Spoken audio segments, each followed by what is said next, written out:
Welcome to Isabelle Wellman the Podcast with me, Isabelle.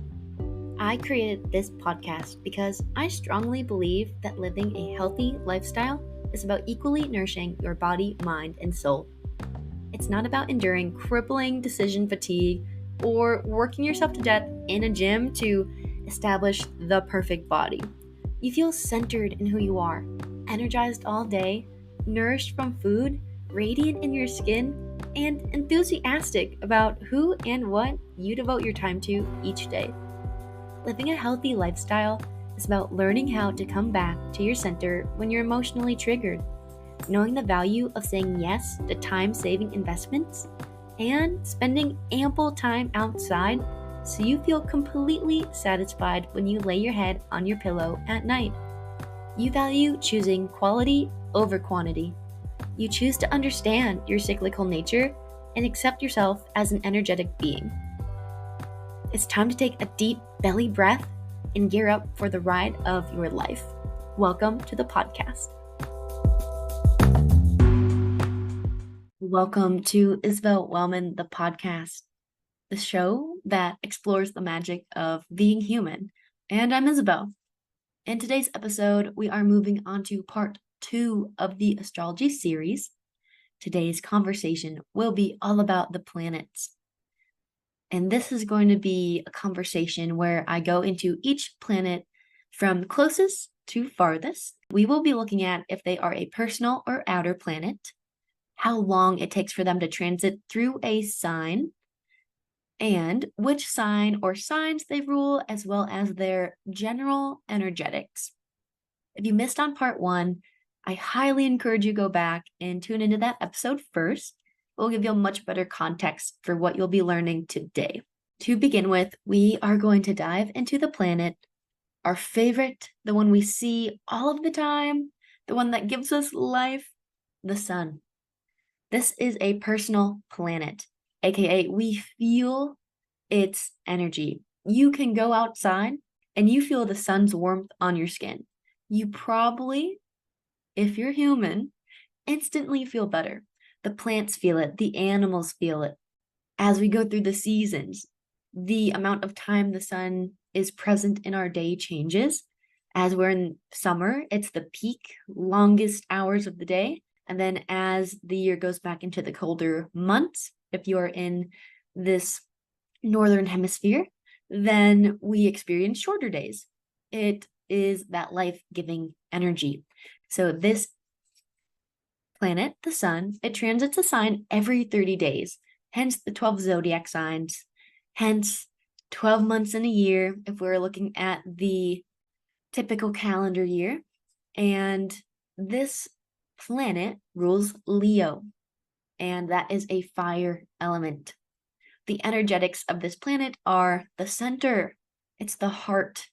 It's where we feel that radiance, that warmth, that love coming through.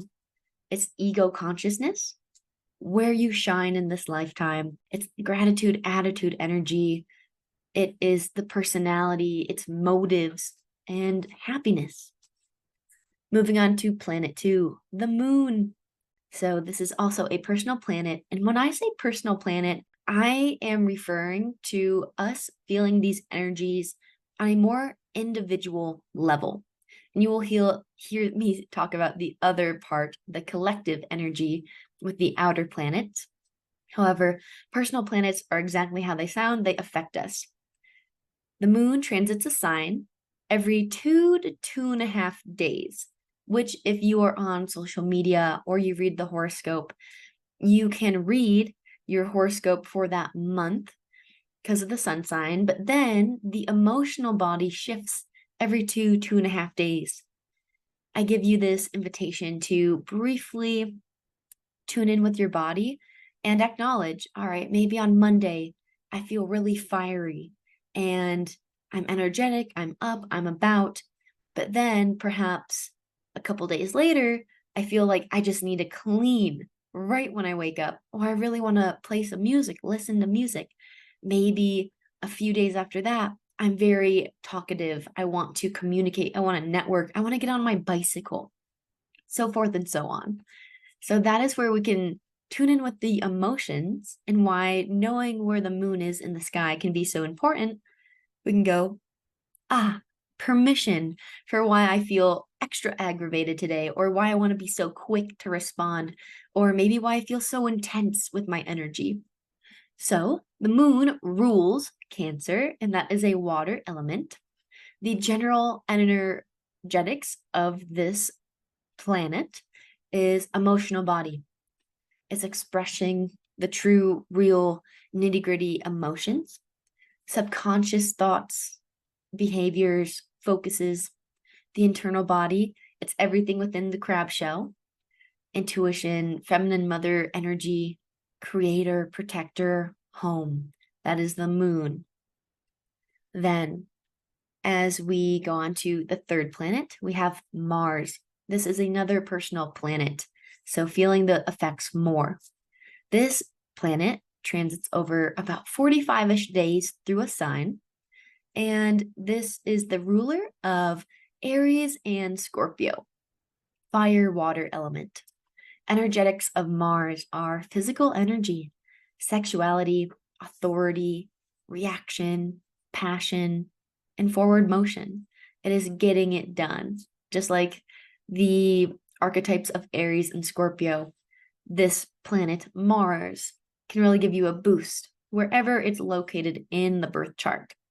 I like to say to my personal training clients, we look at where Mars is for how you prefer to move your body, to activate yourself. And if you happen to be really fiery in general, it doesn't take much. A little kindling to the fire. Or perhaps you're pretty watery, airy, maybe even earthy, and it takes a little bit more. We don't want to put gasoline on the fire because that's not sustainable. But it's going to take more gathering of the wood, more kindling, more effort to get started. And once you start, it's encouraged to not stop because it's that stopping point that's the stickiest to get through. Moving on to planet number 4, we have Venus. This is a personal planet. Again, we have this one and one more for personal planets, feeling those effects very individually. And this transit over a sign over 23 days. And this planet rules Taurus and Libra. If you look at those two archetypes, you will notice a lot of overlapping. And same with Mars having Aries and Scorpio. You see an overlapping symmetry to them. They play off one another. Typically, fire and water, they butt heads a little bit. Air and earth, they butt heads a little bit. Yet, we can see maybe why they could, because they are so similar. They have their own flavor of doing things, yet they want to be the dominant flavor. They're pretty much the same, but there's little quirks that separate them. As for the planet, however, the planet is pretty much a combo of those energetics. So we are looking at earth and air, like I said, for the elements of Taurus and Libra, and then energetics. It is the art of love. These signs are the art, or this planet is the art of love. It is love for life, love for your family, love for the material objects that surround you, love for beauty, love for appreciation, what is outside of you, and how you align yourself with it. This is creature comfort energy, all about finances, personal values, Venus values. That is the major aspect that I like to connect with Venus, because what we value is what we put our focus on. What we put our focus on is how we ultimately are going to feel in our life. And then this is also practical planet. It deals with a lot of what is in the material world: beauty, art, relationships, love.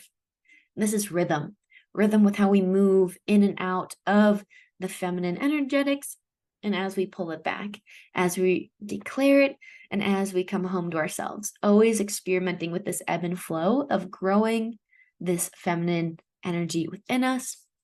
Venus, feminine. Mars, I did not say this perhaps, but masculine. Moving on to our last personal planet, Mercury. Mercury, it transits over a sign over 30-ish days. And yes, it goes retrograde 4 times a year. And that happens, double time, right? So this is the ruler of Gemini and Virgo, air and earth again.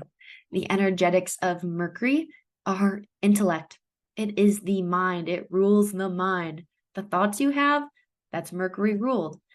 Perhaps Mercury is in Aries. We have really fast thoughts. We have really forward motion thoughts. Ideas are popping into our minds. Or Mercury could be in Cancer. And it's softer, it's gentle, it's going into the inner wound. It wants to be a little bit slower. It doesn't feel quite comfortable there because it wants to be moving through water. We go slower when we move through water, and it takes more time, takes more care because we have to be a little bit more careful, and we have to see, all right, where are we getting stuck? What are we getting stuck on? Moving onward of the energetics here for Mercury, focus. Exactly what we're focusing on. Behaviors. How are we acting? Standards. What kind of standards are we living life to? Are we going all in on projects? Are we skimming the surface? And quick transportation. Mercury rules transportation. Planes, bicycles, especially. It is all about quickness, speed. Can we get to A to B in a matter of moments versus minutes? Moving on to our first outer planet, Jupiter. So this is an outer planet, and what I mean by that is collectively we feel these shifts, and you are about to hear why. This is because this planet and the planets to come move over not days, but years in a sign. So we have Jupiter taking 12 years to move through one zodiac sign in the sky. And this is going to be different for everyone, yet we can look at different eras of our lifetime, depending on how young you are. I like to say we're all young. What is old? We're all young. 12 years, 24 years, 36 years. What were big highlights that happened during those eras for you?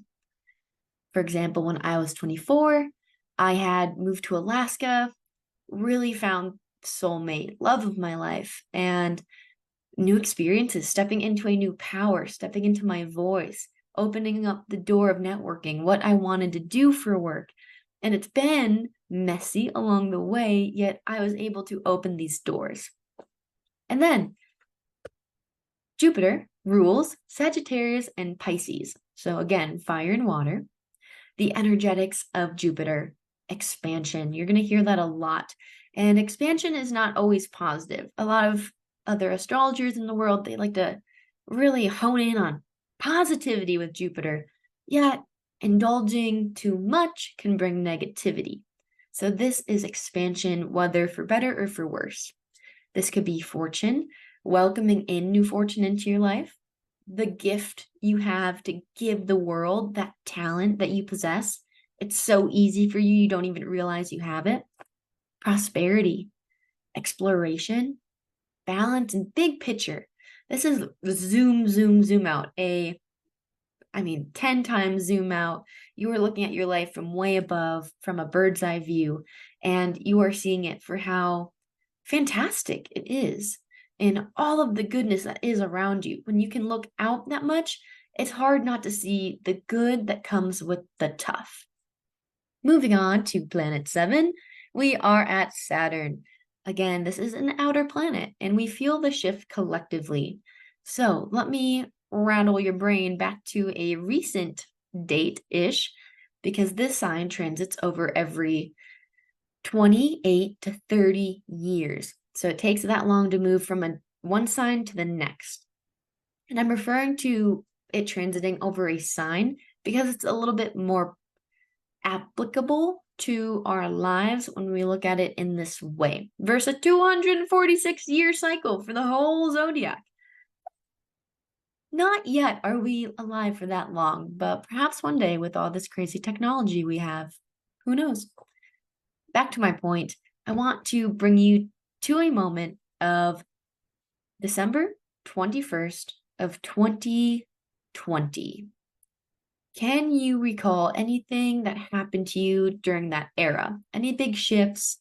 Anything that came to a halt? Anything that shifted for you or in the world? This is when we heard the Aquarian age. We shifted from Capricorn into Aquarius with Saturn. So if you are younger than 28, 30, we have only known Capricorn up until that point in 2020, when all hell broke loose, things changed, our nervous systems got, wow, I mean, they either got, they either were renewed or they went through the ringer as we learned how to handle this shift. If you've been alive for longer than that, then perhaps you understand that, we moved from Sagittarius, Capricorn, now into Aquarius. So a lot of different energies at play there. Saturn, to come back to the matter, rules Capricorn and Aquarius. It's earth and water, yet again. The energetics of this planet are responsibility, life lessons, structure, discipline in life. It controls success or rules success.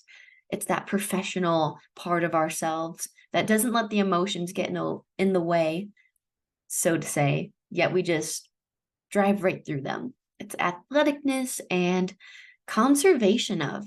So conserving of old ways of doing things, of rituals, of ceremonies, of how you celebrate Christmas or how you think about the history of a culture. It's that we do this and this is how we do it. It does not change. That's the energy that Saturn brings. And so with that shift from Saturn into Aquarius, what big changes could you remember from December of 2020? Moving on to planet number 8, we have Uranus. This is also an outer planet. This planet transits over 7-ish years. You can go back and think, what was a big shift in my life? 14, 21, 28, so forth and so on. Uranus rules Aquarius. This is air. And the energetics of Uranus are the nervous system. It's electrical circuits. That's why I say nervous system. The nervous system is all about how we can be in our center to move through chaos, or if we are going to be chaotic on the inside, making the chaos on the outside a whole lot more challenging to move through and work with.